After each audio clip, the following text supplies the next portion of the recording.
Uses ಏನಿದೆ folic acid ಅದು ನಿಮಗೆ ಅಪ್ ಟು 75% ತನಕ ಯೂಸಸ್ ಆಗುತ್ತೆ. ಒಂಥರ ಯಾರಿಗೆ ಲೋ ಪ್ಲಾಸೆಂಟೇ ಇರುತ್ತೆ, ಸೊಂಟದ ಹತ್ರ ಸ್ಕಿನ್ ಫುಲ್ ರಫ್ ಆಗಿಬಿಟ್ಟಿತ್ತು.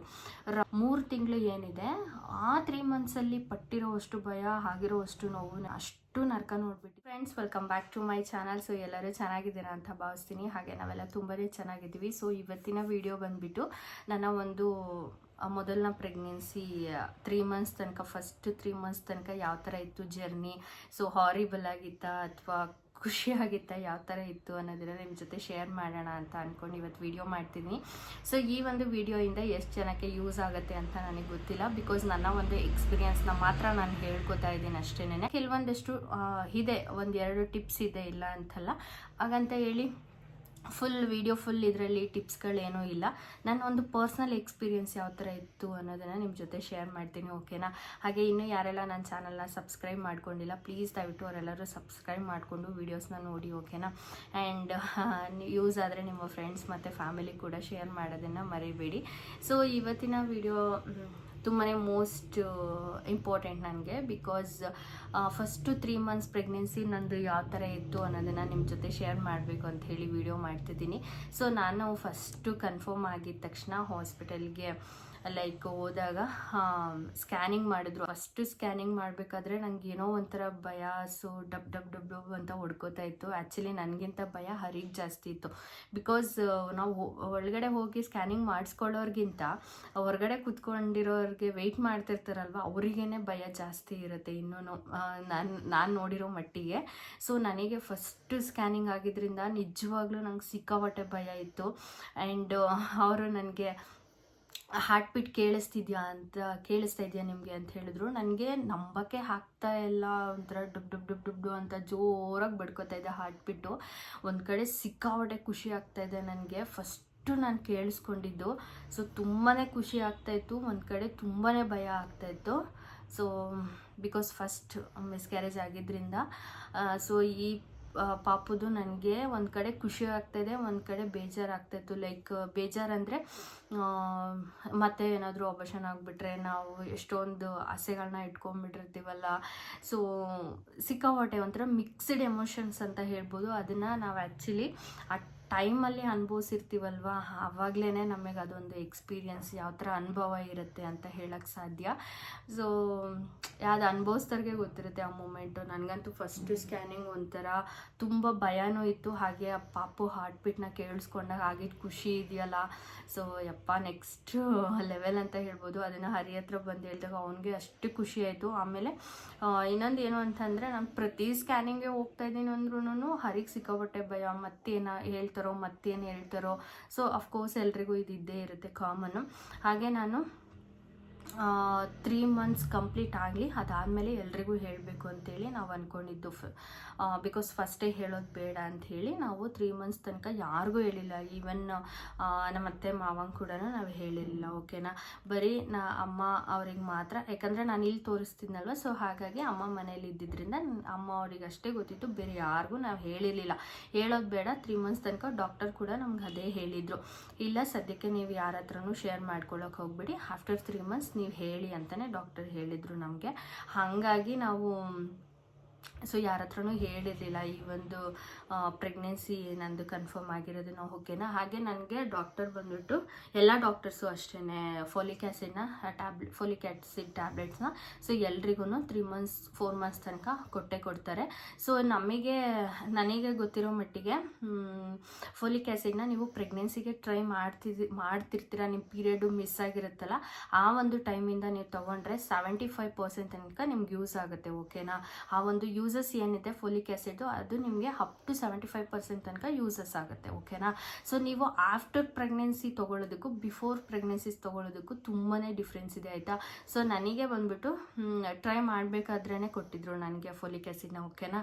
ಸೊ ಅವಾಗಿಂದ ನಾನು ತೊಗೊಂಡಿದ್ದು. ಆಮೇಲೆ ಆಫ್ಟರ್ ಪ್ರೆಗ್ನೆನ್ಸಿ ಕೂಡ ನನಗೆ 3 ಮಂತ್ಸ್ ತನಕ 3 ಮಂತ್ಸ್ 4 ಮಂತ್ಸ್ ತನಕ ನನಗೆ ಫೋಲಿಕ್ ಆ್ಯಸಿಡನ್ನೇ ಕಂಟಿನ್ಯೂ ಮಾಡಿದ್ರು. ಇದರಿಂದ ಬೇಬಿ ಡೆವಲಪ್ಮೆಂಟ್ಗೆ ತುಂಬಾ ಹೆಲ್ಪ್ಫುಲ್ ಆಗುತ್ತೆ, ಬ್ರೈನ್ ಡೆವಲಪ್ಮೆಂಟ್ಗೆಲ್ಲನೂ ಸಿಕ್ಕಾಪಟ್ಟೆ ಸಿಕ್ಕಾಪಟ್ಟೆ ಹೆಲ್ಪ್ಫುಲ್ ಆಗುತ್ತೆ. ಇಲ್ಲಾಂದರೆ ಹೇಳ್ತಾರಲ್ವ ಲೈಕ್ ಅದೇನೋ ಬೆನ್ನಿಂದೊಂದು ಮೂಳೆ ಲೇಯರ್ ಏನೋ ಬರುತ್ತೆ, ಸೊ ಅದು ಜಗ್ದಂಗೆ ಆಗುತ್ತೆ, ಬ್ರೈನ್ ಲೂಸ್ ಆಗಿಬಿಟ್ಟು ಬೇಬಿ ಬುದ್ಧಿಮಾನ್ಯ ಬೇಬಿ ಆ ಥರ ಹುಟ್ಟೋದು ಆ ಥರ ಆಗುತ್ತೆ. ಸೊ ಹಾಗಾಗಿ ಫೋಲಿಕ್ ಆ್ಯಸಿಡ್ ತುಂಬಾ ಇಂಪಾರ್ಟೆಂಟು, ತೊಗೊಳ್ಳಿ ಓಕೆನಾ.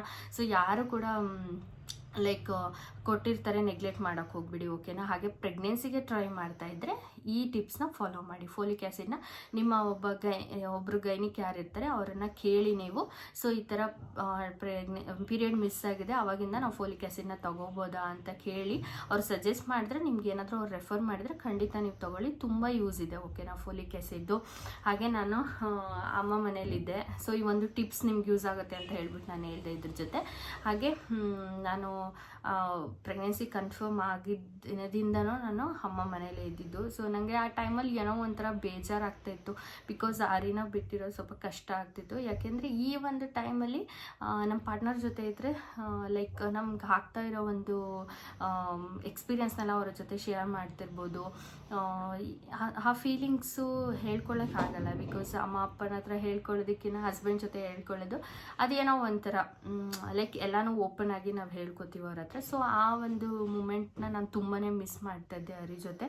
ಆ್ಯಂಡ್ ಇನ್ನೊಂದು ಏನು ಗೊತ್ತಾ, ನನಗೆ ಮರ್ತೋಗ್ಬಿಡುತ್ತೆ ಅಂತ ಹೇಳ್ಬಿಟ್ಟು ನೋಟ್ ಮಾಡ್ಕೊಂಡಿದ್ದೀನಿ ಏನೇನು ಎಕ್ಸ್ಪೀರಿಯೆನ್ಸ್ ಆಗಿತ್ತು ಅಂತ ಹೇಳ್ಬಿಟ್ಟು ಹರಿನ ಕೇಳಿ ನಾನು, ಬಿಕಾಸ್ ನನಗೆ ಗೊತ್ತಿರೋದು ಒಂದು ಎರಡನ್ನ ನಾನು ನೋಟ್ ಮಾಡ್ಕೊತಿದ್ದೆ. ಆಮೇಲೆ ಹರಿ ಹತ್ರ ಕೇಳಿದೆ 3 ಮಂತ್ಸಲ್ಲಿ ಏನಾಗಿತ್ತು ಹೇಳು ಅಂತ ಹೇಳ್ಬಿಟ್ಟು ಕೇಳಿ, ಸೊ ಅವನ ಹತ್ರ ನಾನು ಒಂದೆರಡು ಟಿಪ್ಸ್ನ ಕೇಳಿಬಿಟ್ಟು ಇದರಲ್ಲಿ ಆ್ಯಡ್ ಮಾಡ್ಕೊಂಡಿದ್ದೀನಿ ಓಕೆನಾ. ಸೊ ಆ ಟೈಮಲ್ಲಿ ಅಫ್ಕೋರ್ಸ್ ಹರಿ ಜೊತೆ ಇರಲ್ಲ ಅನ್ನೋ ಒಂದು ಬೇಜಾರಿತ್ತು.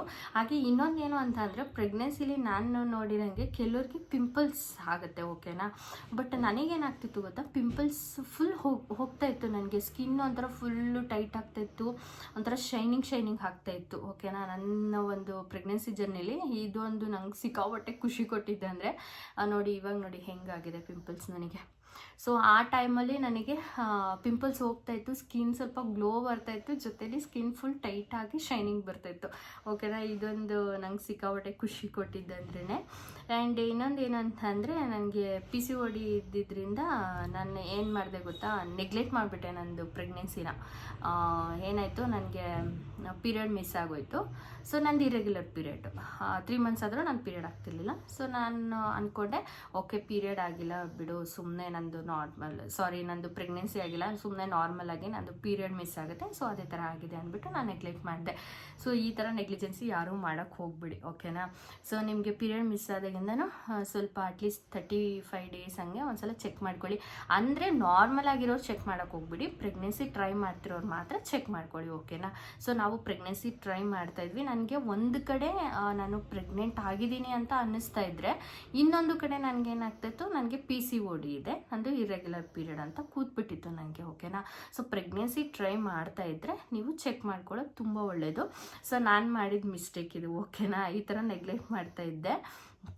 ಆ್ಯಂಡ್ ನಂದು BP ಲೆವೆಲ್ ಎಲ್ಲ ತುಂಬಾ ನಾರ್ಮಲ್ ಆಗಿತ್ತು ಓಕೆನಾ. ಫಸ್ಟ್ ನಾನು ಸ್ಕ್ಯಾನಿಂಗ್ ಹೋದಾಗಲೇ ನನಗೆ BP ಶುಗರ್ ಎಲ್ಲ ಪ್ರತಿಯೊಂದು ನನಗೆ ಚೆಕ್ ಮಾಡಿದರು. ಸೊ ನಂದು ಎವ್ರಿಥಿಂಗ್ ಇಸ್ ಫೈನ್ ಓಕೆನಾ. ನನಗೆ ಯಾವುದೇ ಥರದ ಒಂದು ಹೆಲ್ತ್ ಇಶ್ಯೂಸ್ ಇರಲಿಲ್ಲ ಓಕೆನಾ. ಇದ್ದಿದ್ದಂದರೆ ಈ PCOD ಅನ್ನೋದು ಬಿಟ್ಟರೆ, ನನಗೆ ಆಮೇಲೆ ಜೀನ್ಸಿಂದ ಕೂಡ ಬರುತ್ತೆ ಅಂತ ಹೇಳಿದರು ಆಯಿತಾ. ಸೊ ನನಗೆ ನಮ್ಮ ಅಪ್ಪಾಜಿಗೆ ಶುಗರ್ ಇದೆ, ಅಮ್ಮಂಗೆ ಇವಾಗ ಇತ್ತೀಚೆಗೆ BP ಅವ್ರಿಗೆ ಸ್ಟಾರ್ಟ್ ಆಗಿತ್ತು, ಅಂದರೆ ನಾನು ಪ್ರೆಗ್ನೆಂಟ್ ಆಗೋಕ್ಕೆ ಮುಂಚೆ ಸ್ಟಾರ್ಟ್ ಆಗಿತ್ತು. ಸೊ ಮೇ ಬಿ ಅವರಿಂದ ಬರ್ಬೋದೇನೋ ಅಂತ ಹೇಳಿಬಿಟ್ಟು ಎಲ್ಲ ಚೆಕ್ ಮಾಡ್ತಾಯಿದ್ರು, ನಂಗೆ ಪ್ರತಿ ಸಲನೂ ಮಾಡ್ತಾಯಿದ್ರು. ನನಗೇನೋ ಆ ಥರ ಶುಗರ್ BP ಏನೂ ಬರಲಿಲ್ಲ ಓಕೆನಾ. PCOD ಅನ್ನೋದು ಬಿಟ್ಟರೆ ನನಗೆ ಯಾವುದೇ ಪ್ರಾಬ್ಲಮ್ ಇರಲಿಲ್ಲ ಆಯಿತಾ. ಆ್ಯಂಡ್ ಇನ್ನೊಂದೇನು ಅಂದರೆ, ಡಾಕ್ಟರ್ಸು ಎಲ್ರಿಗೂ ಸಜೆಸ್ಟ್ ಮಾಡೋದೇನು ಅಂತ ಅಂದರೆ, ಪ್ರೆಗ್ನೆನ್ಸಿ ಕನ್ಫರ್ಮ್ ಆದರೆ ಅಟ್ಲೀಸ್ಟ್ ನೀವು ಒಂದು 5 ಮಿನಿಟ್ಸ್ 10 ಮಿನಿಟ್ಸ್ ಆದರೂ ಲೈಕ್ ಆಫ್ಟರ್ ಮೀಲು ನೀವು ವಾಕ್ ಮಾಡಿ ಅಂತಲೇ ಹೇಳ್ತಾರೆ. ಬಟ್ ನನಗೆ ಡಾಕ್ಟರು ಲೋ ಪ್ಲಾಸೆಂಟ ಇದ್ದಿದ್ದರಿಂದ ನೀವು ವಾಕ್ ಮಾಡೋದು ಬೇಡ ಅಂತ ಹೇಳಿದರು ಓಕೆನಾ. ನಂದು ಫುಲ್ ಲೋ ಪ್ಲಾಸೆಂಟೇ ಇತ್ತು, ಅದರಿಂದ ನನಗೆ ವಾಕಿಂಗ್ನೆಲ್ಲ ಅವಾಯ್ಡ್ ಮಾಡಿದರು. ನೋಡಿ ಇದೆಲ್ಲ ಏನಾಗಿದೆ ಗೊತ್ತಾ, ನನಗೆ ನೆನಪಿದೆ, ಬಟ್ ನಿಮ್ಮ ಹತ್ರ ಹೇಳ್ಕೊಬೇಕಾದ್ರೆ ಮರ್ತೋಗ್ತಿತ್ತು ನನಗೆ. ಸೊ ಹಾಗಾಗಿ ನಾನು ಏನು ಮಾಡಿದೆ, ಹರಿ ನಂಗೆ ಸಜೆಸ್ಟ್ ಮಾಡಿದೆ, ಇಲ್ಲ ನಿಂಗೆ ಏನೇನು ನೆನಪಾಗುತ್ತೆ ಅದನ್ನೆಲ್ಲನೂ ನೀನು ನೋಟ್ ಮಾಡಿ ಇಟ್ಕೊ. ಸೊ ವೀಡಿಯೋ ಮಾಡಬೇಕಾದ್ರೆ ನೀನು ಫೋನ್ ತೊಗೊಂಡು ಹೇಳೋದಕ್ಕೆ ಈಸಿ ಆಗುತ್ತೆ ಅಂತ ಹೇಳಿಬಿಟ್ಟು ನನಗೆ ಸೊ ಸಜೆಸ್ಟ್ ಮಾಡಿದೆ ಓಕೆನಾ. ಅದಕ್ಕಾಗಿ ನಾನು ನೋಟ್ ಮಾಡ್ಕೊಂಡಿರೋದನ್ನು ನಿಮ್ಮ ಜೊತೆ ಶೇರ್ ಮಾಡ್ತಾ ಇದ್ದೀನಿ. ನೋಡಿ ಇಲ್ಲಿ ನೋಟ್ ಮಾಡ್ಕೊಂಡಿದ್ದೀನಿ ನಾನು, ನೋಡಿ ಥರ ನೋಟ್ ಮಾಡ್ಕೊತೀನಿ ನನಗೆ ಏನೇನು ನೆನಪಾಗಿದೆ ಅಂತ ಹೇಳಿ. ಸೊ ನನಗೆ ವಾಕಿಂಗ್ನ ಬೇಡ ಅಂತ ಹೇಳಿದರು, ಬಿಕಾಸ್ ನಂದು ಲೋ ಪ್ಲೆಸೆಂಟ್ ಇತ್ತು. ಅದ್ರ ಬಗ್ಗೆ ಕೂಡ ನಿಮಗೆ ವಿಡಿಯೋ ಬೇಕು ಅಂದರೆ ನಾನು ವಿಡಿಯೋ ಮಾಡಿ ಹಾಕ್ತೀನಿ, ಆಯಿತಾ. ಸೊ ಹಾಗೆ ಇನ್ನೊಂದೇನು ಅಂತಂದರೆ ನನಗೆ ಏನಾಗ್ತಿತ್ತು ಅಂದರೆ ಯಾರಾದರೂ ಮನೆಗೆ ರಿಲೇಟಿವ್ಸ್ ಬಂದರೆ ಅಥವಾ ಹರಿ ಜೊತೆ ಆಗಲಿ ಅಮ್ಮ ಜೊತೆ ಆಗಲಿ ಯಾರ ಜೊತೆ ಆದ್ರೂ ನನಗೆ ಮಾತಾಡೋಕ್ಕಾಗ್ತಿರ್ಲಿಲ್ಲ ಕೂತ್ಕೊಂಡು. ಬಿಕಾಸ್ ಈ ಸ್ಪೈನಲ್ ಕಾರ್ಡ್ ಏನಿದೆ ಇದು ಪೇಯ್ನ್ ಆಗ್ತಾಯಿತ್ತು ಅಂದರೆ ನಿಜ ಯಾವ ಶತ್ರುಗೂ ಬೇಡ ಆ ನೋವು, ಓಕೆನಾ. ಅಂಥ ನೋವನ್ನ ಅನುಭವಿಸಿದ್ದೀನಿ ನಾನು. ಒಂದು ಸೆಕೆಂಡ್ ನನಗೆ ಹಿಂಗೆ ಕೂತ್ಕೊಳ್ಳೋಕ್ಕಾಗ್ತಿರ್ಲಿಲ್ಲ. ಏನಾದರೂ ಒಂದು ಸಪೋರ್ಟ್ ಬೇಕು. ಇನ್ ಕೇಸ್ ಸಪೋರ್ಟಲ್ಲಿ ಕೂತಿದ್ದೀನಿ ಅಂದರೆ ಮ್ಯಾಕ್ಸಿಮಮ್ 5 ಮಿನಿಟ್ಸ್ ಕೂತ್ಕೊಬೋದಿತ್ತು ಅಷ್ಟೇ ನನಗೆ. ಸೊ ಆ ಥರ ನನಗೆ ಹೇಳ್ತೀನಲ್ಲ, ನನ್ನ ಒಂದು ಪ್ರೆಗ್ನೆನ್ಸಿದು ಏನಿದೆ ಜರ್ನಿ, ನನಗೆ ತಿಳಿದಿರೋ ಮಟ್ಟಿಗೆ ಯಾವ ಶತ್ರುಗೂ ಈ ಥರ ಪ್ರೆಗ್ನೆನ್ಸಿ ಜರ್ನಿ ಬೇಡ, ಓಕೆನಾ. ಸೊ ನಾನು ಅನುಭವಿಸಿರೋ ಒಂದು ಜರ್ನಿ ಯಾರಿಗೂ ಬೇಡ ಅಂತಲೇ ನಾನು ಪ್ರೇ ಮಾಡ್ಕೊಳ್ಳೋದು. ಅಷ್ಟು ಕಷ್ಟಪಟ್ಟಿದ್ದೀನಿ. ಸೊ ಫೈನಲಾಗಿ ಖುಷಿನೂ ಇದೆ, ಬಟ್ ಸೀರಿಯಸ್ಲಿ ಆ ಟೈಮಲ್ಲಿ ಒಂಥರ ನರ್ಕನೇ ನೋಡಿಬಿಟ್ಟಿದ್ದೀನಿ ಅಂತ ಹೇಳ್ಬೋದು. ಸೊ ನನಗೆ ಯಾರ ಹತ್ರ ಕೂಡ ಕುತ್ಕೊಂಡು 2 ನಿಮಿಷ ನನಗೆ ಮಾತಾಡೋಕ್ಕಾಗ್ತಿರ್ಲಿಲ್ಲ. ಸ್ಪೈನಲ್ ಕಾರ್ಡ್ ನನಗೆ ಅಷ್ಟು ಉರಿ ಆಗ್ತಾಯಿತ್ತು, ಓಕೆನಾ. ಆ್ಯಂಡ್ ಫುಡ್ ಕೂಡ ನನಗೆಲ್ಲ ತಿನ್ಬೋದು, ನೀವು ಆರಾಮ್ಸೆ ಎಲ್ಲನೂ ತಿನ್ನಿ ಅಂತಲೇ ಹೇಳಿದರು. ಬಟ್ ಅದರಲ್ಲಿ ಪರ್ಟಿಕ್ಯುಲರ್ ನನಗೆ ಬೇಡ ಅಂತ ಹೇಳಿದರು.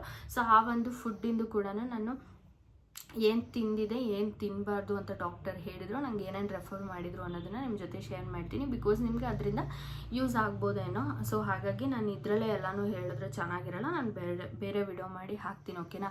ಪ್ರೆಗ್ನೆನ್ಸಿ ಟೈಮಲ್ಲಿ ಏನು ಫುಡ್ ತಿನ್ನಬೇಕು, ಏನು ಫುಡ್ನ ತಿನ್ಬಾರ್ದು. ಆ್ಯಂಡ್ ಎಸ್ಪೆಷಲಿ ನನಗೆ ಪರ್ಟಿಕ್ಯುಲರಾಗಿ ನಂತರ ಯಾರಿಗೆ ಲೋ ಪ್ಲೆಸೆಂಟ್ ಇರುತ್ತೆ, ಸೊ ಅಂಥವ್ರಿಗೆಲ್ಲನೂ ಏನು ಸಜೆಸ್ಟ್ ಮಾಡಿದ್ರು, ಡಾಕ್ಟರ್ ಏನು ರೆಫರ್ ಮಾಡಿದ್ರು ಅನ್ನೋದನ್ನು ನಿಮ್ಮ ಜೊತೆ ಹೇಳ್ಕೊತೀನಿ, ಓಕೆನಾ. ಸೊ ಹಾಗೆ ಇನ್ನೊಂದೇನು ಅಂತಂದರೆ ನೀರು ಚೆನ್ನಾಗಿ ಕುಡೀರಿ ಅಂತ ಹೇಳಿದರು ಮೇಯ್ನು. ಬಟ್ ನನಗೆ ಏನಾಗಿತ್ತು ಅಂದರೆ ಒಂದು ಹನಿ ನೀರು ಕುಡಿದ್ರೆ ವಾಮಿಟ್ ಆಗ್ತಾಯಿತ್ತು. ಸೊ ನನಗೆ ಊಟ ಮಾಡಿದ್ರೆ ವಾಮಿಟ್ ಆಗ್ತಾಯಿತ್ತು, ನೀರು ಕುಡಿದ್ರೂ ವಾಮಿಟ್ ಆಗ್ತಾಯಿತ್ತು.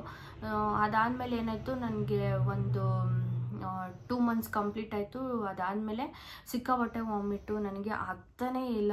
ಏನೋ ಒಂಥರ ಡಿಫ್ರೆಂಟ್ ಫೀಲಿಂಗ್ ಆಗ್ತಾಯಿತ್ತು ನನಗೆ, ಏನಂತ ಗೊತ್ತಿಲ್ಲ. 2 ದಿನ ನೀರೇ ಕುಡ್ದಿರ್ಲಿಲ್ಲ ನಾನು. ಜಸ್ಟ್ ಊಟ ಮಾಡ್ತಿದ್ದೆ, ವಾಮಿಟ್ ಆಗ್ತಿತ್ತು. 2 ಡೇಸ್ ನಾನು ನೀರು ಕುಡ್ದಿರ್ಲಿಲ್ಲ. ಸೊ ಡಾಕ್ಟರ್ ಹೇಳಿದ್ರು ಫುಲ್ಲು ವಾಟರ್ ಲೆವೆಲ್ ಕಮ್ಮಿ ಆಗಿಬಿಟ್ಟಿದೆ, ನಿಮ್ಮನ್ನು ಅಡ್ಮಿಟ್ ಮಾಡ್ಕೊಬೇಕಂತ ಹೇಳಿದ್ರು. ಸೊ ನಮಗೆ ಭಯನೇ ಆಗೋಯ್ತು, ಎಲ್ಲಿ ಅಬೋಷನ್ ಆಗಿಬಿಡುತ್ತೋ. ಸೊ ಈ ಥರ ಹೇಳ್ತಾ ಇದ್ರಲ್ಲ, ಏನು ಪ್ರಾಬ್ಲಮ್ ಆಗಿದೆ ಏನೋ ಅಂತ ಹೇಳಿಬಿಟ್ಟು. ಬಟ್ ಥ್ಯಾಂಕ್ ಗಾಡ್ ನನಗೆ ನನ್ನ ಡಾಕ್ಟರ್ನ ಎಷ್ಟು ನೆನ್ಪು ಮಾಡಿಕೊಂಡ್ರೆ ಸಾಲದು. ಸೊ ನನಗೆ ಯಾವುದೇ ಥರದ ರಿಸ್ಕ್ ಆಗದೆ ಇರೋ ಥರ ಅವರು ಟ್ರೀಟ್ಮೆಂಟ್ ಕೊಟ್ಬಿಟ್ಟು ಸೊ ಸರಿ ಮಾಡಿದ್ರು, ಓಕೆನಾ. ವಾಟರ್ ಲೆವೆಲ್ನ ಒಂದು ಲೆವೆಲಿಗೆ ಬರೋ ಥರ ಮಾಡಿದ್ರು, ಆಯಿತಾ. ಸೊ ನಿಜವಾಗ್ಲೂ ಆ ಮೂಮೆಂಟ್ಸ್ಗಳೆಲ್ಲ ನೆನೆಸ್ಕೊಂಬಿಟ್ರೆ ಎಷ್ಟು ಭಯ ಆಗುತ್ತೆ ಗೊತ್ತಾ. ಸೊ ಹಾಗೆ ಚೆನ್ನಾಗಿ ನೀರು ಕುಡಿಲೇಬೇಕು ಪ್ರೆಗ್ನೆನ್ಸಿಲಿ, ಮಸ್ಟು, ಓಕೆನಾ. ಇನ್ನೊಬ್ಬರು ಏನೇನು ಅನ್ಕೊತಾರೆ ಗೊತ್ತಾ, ನಾನು ಕೇಳಿರೋ ಮಟ್ಟಿಗೆ, ಸೊ ನೀರು ಕುಡಿದ್ರೆ ಮಗು ಸುತ್ತ ನೀರು ಜಾಸ್ತಿ ಆಗಿಬಿಡುತ್ತೆ, ಸೊ ಪ್ರಾಬ್ಲಮ್ ಆಗುತ್ತೆ ಅಂತ ಹೇಳ್ತಾರೆ. ನೋಡಿ, ನೀರು ಕುಡಿಯೋದಕ್ಕೂ ಅದಕ್ಕೂ ಯಾವುದೇ ಥರದ ಸಂಬಂಧ ಇಲ್ಲ. ನೀವು ಆರಾಮ್ಸೆ ನೀರನ್ನ ಕನ್ಸ್ಯೂಮ್ ಮಾಡ್ಬೋದು. 3 ಲೀಟರ್ 4 ಲೀಟರ್ ತನಕ ನೀವು ಕುಡಿಬೋದು. ಅದರಿಂದ ಪಾಪುಗೆ ಇನ್ನೂ ಒಳ್ಳೆಯದೇ ಆಗುತ್ತೆ ಹೊರತು ನೀರು ಲೆವೆಲ್ ಜಾಸ್ತಿ ಆಗಿಬಿಟ್ಟು ಪಾಪುಗೆ ಯಾವುದೇ ಥರದ ತೊಂದರೆ ಆಗಲ್ಲ, ಆಯಿತಾ. ಇದೊಂದು ಟಿಪ್ಸು, ಓಕೆನಾ. ಸೊ ನಾನು ನೋಡಿರೋ ಮಟ್ಟಿಗೆ. ಆ್ಯಂಡ್ ಇನ್ನೊಂದೇನು ಅಂತಂದರೆ, ನನಗೆ ಇದನ್ನೆಲ್ಲ ಜರ್ನಿನ ನಿಮಗೆ ಫುಲ್ ಎಕ್ಸ್ಪ್ಲೈನ್ ಅಂತೂ ನಾನು ಮಾಡೋಕ್ಕಾಗಲ್ಲ, ಕೆಲವೊಂದನ್ನು ಮಾತ್ರ ನಾನು ಶೇರ್ ಮಾಡ್ಕೊಬೋದು. ಸೊ ಇಷ್ಟೆಲ್ಲ ಹಾಸ್ಪಿಟ್ಲಿಗೆ ಅಡ್ಮಿಟ್ ಆಗ್ತಾಯಿದ್ದೆ, ನನಗೆ ಈ ಥರ ಆಗ್ತಾಯಿತ್ತು. ಸೊ ನಾನು ಎಲ್ಲಿ ಮಗುನ ಕಳ್ಕೊಂಡ್ಬಿಡ್ತೀನೋ ಅನ್ನೋ ಒಂದು ಭಯ ನನಗೆ, ಡಿಫ್ರೆಂಟ್ ಫೀಲಿಂಗ್ಸ್ ಅಂತ ಹೇಳ್ಬೋದು, ಡೇ ಬೈ ಡೇ ಜಾಸ್ತಿ ಆಗ್ತಾಯಿತ್ತು. ಸೊ ಒಂಥರ ಅದೇನೋ ಗೊತ್ತಿಲ್ಲ, ನನಗೆ ಅಪ್ ಟು ಒಂದು 3 ಮಂತ್ಸ್ ತನಕನೂ ಇದೇ ಥರ ಜಾಸ್ತಿ ಆಗ್ತಾಯಿತ್ತು ನನಗೆ ಭಯ. ಅದಾದಮೇಲೆ ಒಂದು ಲೆವೆಲಿಗೆ ಕಂಟ್ರೋಲ್ ಆಯಿತು. ಬಟ್ 3 ಮಂತ್ಸ್ ತನಕ ನಾನು ಪಟ್ಟಿರೋ ಅಷ್ಟು ಭಯ ಯಾರೋ ಪಟ್ಟಿರೋಲ್ಲ ಅನಿಸುತ್ತೆ, ಮೇ ಬಿ ಅಷ್ಟು ಭಯ ಪಟ್ಟಿದ್ದೀನಿ. ಹಾಗೆ ಇನ್ನೊಂದೇನು ಅಂತಂದರೆ, ಆ್ಯಂಡ್ ಇದು ಕ್ವಶನ್ ಕೂಡ ಬಂದಿತ್ತು ನನಗೆ, ಅದನ್ನು ನಾನು ಪಿಕ್ ಮಾಡಿದ್ನೋ ಇಲ್ವೋ ಗೊತ್ತಿಲ್ಲ ಲಾಸ್ಟ್ ಬ್ಲಾಗಲ್ಲಿ, ಮೇ ಬಿ ಮಾಡಿಲ್ಲ ಅನಿಸುತ್ತೆ, ನಾನೆಲ್ಲೋ ನೋಡಿಲ್ಲ ಅನಿಸುತ್ತೆ. ಅಕ್ಕ ನಾವು ಪ್ರೆಗ್ನೆನ್ಸಿ ಟ್ರೈ ಮಾಡಬೇಕಾದ್ರೆ ಆರಾಮಾಗಿ ಮಲ್ಕೊಬೋದಾ ಅಂತ ಹೇಳಿ ಕೇಳಿದರು. ಲೈಕ್ ಅವರು ಅದೇ ಅವ್ರು ಕಮೆಂಟ್ ಮಾಡಿದರು, ನಂಗೆ ಅದು ಇವಾಗ ನೆನಪಾಗ್ತಾ ಇಲ್ಲ. ನೋಡಿ, ನಂಗೆ ವೀಡಿಯೋ ಮಾಡಬೇಕಾದ್ರೆ ನೆನಪೇ ಆಗಲ್ಲ. ಓಕೆ, ಸ್ಟ್ರೈಟ್ ಮಲಗ್ಬೋದಾ ಹೆಂಗೆ ಅಂತ ಕೇಳಿದರು. ನೀವು ಪ್ರೆಗ್ನೆನ್ಸಿ ಟ್ರೈ ಮಾಡಬೇಕಾದ್ರು ಅಥವಾ ನೀವು ಪ್ರೆಗ್ನೆಂಟ್ ಆಗಿದ್ರು 3 ಮಂತ್ಸ್ ತನಕ ನೀವು ಆರಾಮಾಗಿ ಮಲ್ಕೊಳ್ಳಿ ಸ್ಟ್ರೈಟು. ಹಾಗಂತೇಳಿ ಕಂಪ್ಲೀಟಾಗಿ ಸ್ಟ್ರೈಟ್ ಮಲ್ಗೋಕ್ಕೆ ಹೋಗ್ಬಿಡಿ, ಸ್ವಲ್ಪ ಚೇಂಜ್ ಆಗ್ತಾ ಇರಿ ಲೆಫ್ಟ್ ಟು ರೈಟು, ಓಕೆನಾ. ಬಟ್ ನನಗೆ ಡಾಕ್ಟರ್ ಸಜೆಸ್ಟ್ ಮಾಡಿದ್ದೇನು ಅಂತಂದರೆ, ನೀವು ಓನ್ಲಿ ಲೆಫ್ಟ್ ಸೈಡ್ ಮಾತ್ರ ಮಲ್ಕೊಬೇಕು. ಇನ್ ಕೇಸ್ ನಿಮಗೆ ಜಾಸ್ತಿ ಹೊತ್ತು ಮಲಗಿ ಒಂಥರ ಆಯಿತು ಅನಿಸಿದ್ರೆ ಸ್ಟ್ರೈಟ್ ಒಂದು 2 2 ಸೆಕೆಂಡ್ ಅಥವಾ ಒಂದು 2 ನಿಮಿಷ ಮಲ್ಕೊಂಡ್ಬಿಟ್ಟು ಮತ್ತೆ ರೈಟ್ ಹನ್ನಾಗಿ ಒಂದು 5-10 ನಿಮಿಷ ಮಲ್ಕೊಳ್ಳಿ, ಮತ್ತೆ ಲೆಫ್ಟ್. ಓಕೆನಾ, ಲೆಫ್ಟ್ ಸೈಡೇ ಜಾಸ್ತಿ ಮಲಗಬೇಕು ಅಂತ ನನಗೆ ಹೇಳಿದರು. ಆದ್ದರಿಂದ ನಾನು ಪಟ್ಟಿರೋ ನೋವು ಒಂದೊಂದಲ್ಲ. ಲೆಫ್ಟ್ ಸೈಡ್ ಏನಾಗ್ಬಿಟ್ಟಿತ್ತು ಅಂದರೆ ನನಗೆ ತೈಸ್ ಹತ್ರ ಎಲ್ಲ ಫುಲ್ ಸೊಂಟದ ಹತ್ರ ಸ್ಕಿನ್ ಫುಲ್ ರಫ್ ಆಗಿಬಿಟ್ಟಿತ್ತು. ರಫ್ ಆಗಿ ಒಂಥರ ಹೆಂಗೆ ಅಂದರೆ ಚರ್ಮ ಏನೋ ಒಂಥರ ಡಿಫ್ರೆಂಟ್ ಆಗಿಬಿಟ್ಟಿತ್ತು. ಒಡೆದಾಗೆಲ್ಲ ಆಗುತ್ತೆ ನೋಡಿ, ಒಂಥರ ರಫ್ ಆಗುತ್ತೆ ನೋಡಿ, ಆ ಥರ ಆಗಿ ನನ್ನ ಸ್ಕಿನ್ನು ನಂದೇ ಅಲ್ಲ ಅನ್ನೋ ಮಟ್ಟಿಗೆ ನನ್ನ ಚರ್ಮ ಆಗಿಬಿಟ್ಟಿತ್ತು. ಸೊ ಅಷ್ಟು ಅನುಭವಿಸ್ಬಿಟ್ಟಿದ್ದೀನಿ. ನನಗೆ ಡಾಕ್ಟರ್ ಹೆಂಗೆ ಹೇಳ್ತಾರೋ ಹಂಗೆ ನಾವು ಕೇಳಲೇಬೇಕು, ಇಲ್ಲ ಅಂತಂದರೆ ಆಗಲ್ಲ. ಅಪ್ ಟು 3 ಮಂತ್ಸ್ ತನಕ ನಾನು ಎಲ್ಲರಿಗೂ ಅಪ್ ಟು 3 ಮಂತ್ಸ್ ನೀವು ಆರಾಮ್ಸೆ ಮಲಗ್ಬೋದು ಅಂತ ಹೇಳ್ತಾರೆ. ಬಟ್ ನನ್ನ ಒಂದು ಬಾಡಿ ಕಂಡೀಷನಲ್ಲಿ ಡಾಕ್ಟರ್ ಅಪ್ ಟು 3 ಮಂತ್ಸ್ ತನಕ ನೀವು ಲೈಕ್ ಹೆಂಗಂದ್ರೆ ಹಂಗೆ ಮಲಗಂಗಿಲ್ಲ, ಲೆಫ್ಟ್ ಸೈಡ್ ಮಾತ್ರ ಮಲ್ಕೊಬೇಕಂತ ಹೇಳಿದರು. ಸೊ ಎಲ್ರಿಗೂ ಇದೇ ಥರ ಹೇಳ್ತಾರೆ. ನಾನು ನೋಡಿರೋ ಮಟ್ಟಿಗೆ ಈ ಥರ ಹೇಳಲ್ಲ, ನನ್ನ ಬಾಡಿ ಕಂಡೀಷನ್ ಮೇಲೆ ಡಿಪೆಂಡ್ ಮಾಡಿದರು. ಬಿಕಾಸ್ ನಮ್ಮ ಅಕ್ಕನ ಕೂಡ ನಾನು ಜಾಸ್ತಿ ನೋಡಿರೋದ್ರಿಂದ ಅವಳು ಆರಾಮಾಗೇ ಇದ್ಲು, ಏನು ತೊಂದರೆ ಇರಲಿಲ್ಲ. ಬಟ್ ನನಗೆ ಈ ಥರ ಎಲ್ಲ ಜಾಸ್ತಿ ರಿಸ್ಕ್ ಇದ್ದಿದ್ದರಿಂದ ಸೊ ಈ ಥರ ನನಗೆ ಹೇಳಿದರು. ಸೊ ನಂದು ಹೇಳಿದ್ನಲ್ವ, ಪ್ಲಾಸೆಂಟ್ ಎಲ್ಲ ಲೋ ಇದ್ದಿದ್ದರಿಂದ ಹಂಗೆ ಹೇಳಿದ್ರು. ಸೊ ಮತ್ತು ವಾಟರ್ ಚೆನ್ನಾಗಿ ಕುಡಿಬೇಕು, ಬೇಬಿ ಹಾಗೆ ಇದರಿಂದ ಯಾವುದೇ ಥರ ತೊಂದರೆ ಆಗಲ್ಲ. ಸೊ ಇಷ್ಟು ಒಂಥರ ಪೇನ್ಫುಲ್ ಅಂತಲೇ ಹೇಳ್ಬೋದು ನಂದು. ಅಪ್ ಟು ನನಗೆ ಡೆಲಿವರಿ ತನಕನೂ ಸೇಮ್ ಇಶ್ಯೂಸೇ ಇದ್ದಿದ್ದು. ಓಕೆನಾ, ಸೊ ನಾನು ಬಟ್ ಈ 3 ಮಂತ್ಸ್ ಏನಿದೆ, 1 ತಿಂಗಳಿಂದ 3 ತಿಂಗಳು ಏನಿದೆ, ಆ 3 ಮಂತ್ಸಲ್ಲಿ ಪಟ್ಟಿರೋವಷ್ಟು ಭಯ, ಆಗಿರೋವಷ್ಟು ನೋವು ನನಗೆ ಯಾವ ಮಂತಲ್ಲೂ ಆಗಿಲ್ಲ. ಓಕೆನಾ, ಅಷ್ಟು ನರ್ಕ ನೋಡಿಬಿಟ್ಟಿದ್ದೀನಿ. ಸೊ ಇಷ್ಟೆಲ್ಲ ನನ್ನ ಒಂದು 3 ಮಂತ್ಸ್ ಅಂತ ಹೇಳ್ಬೋದು ಜರ್ನಿ. ಬಟ್ ಯಾವುದೇ ಥರದ ಫುಡ್ಡು ನನಗೆ ತಿನ್ನೋಕ್ಕಾಗ್ತಿಲ್ಲ. ಬಟ್ ಡಾಕ್ಟರ್ ಹೇಳಿದರು ಎಲ್ಲ ತಿನ್ನಿ ಅಂತ, ಬಟ್ ನನಗೆ ಆಗ್ತಿರ್ಲಿಲ್ಲ. ಓಕೆನಾ, ಯಾರಿಗೆಲ್ಲ ನನ್ನ ಥರನೇ ಆಗಿದೆ, ಸೊ ನನ್ನ ಥರನೇ ನೋವು ಪಟ್ಟಿದ್ದೀರಾ ಅನ್ನೋದನ್ನು ನನಗೆ ಕಾಮೆಂಟಲ್ಲಿ ತಿಳಿಸಿ. ಓಕೆನಾ, ಆ್ಯಂಡ್ ಇದರಿಂದ ಯಾರಿಗೆ ಎಷ್ಟು ಯೂಸ್ ಆಗುತ್ತೆ ಅಂತ ನನಗೆ ಗೊತ್ತಿಲ್ಲ. ಬಟ್ ನನ್ನ ಒಂದು ಈ ಜರ್ನಿನ ನಿಮ್ಮ ಜೊತೆ ಶೇರ್ ಮಾಡ್ಕೊಬೇಕಿತ್ತು, ಹಾಗಾಗಿ ಮಾಡಿದೆ. ವಿಡಿಯೋ ಇಷ್ಟ ಆದರೆ ಪ್ಲೀಸ್ ದಯವಿಟ್ಟು ಲೈಕ್, ಶೇರ್ ಆ್ಯಂಡ್ ಕಾಮೆಂಟ್. ಇನ್ನೂ ಯಾರೆಲ್ಲ ನನ್ನ ಚಾನಲ್ ಸಬ್ಸ್ಕ್ರೈಬ್ ಮಾಡಿಲ್ಲ ಅಂದರೆ ದಯವಿಟ್ಟು ಸಬ್ಸ್ಕ್ರೈಬ್ ಮಾಡಿಕೊಂಡು ವೀಡಿಯೋಸ್ನ ನೋಡಿ. ಓಕೆನಾ, thank you so much. Bye, take care.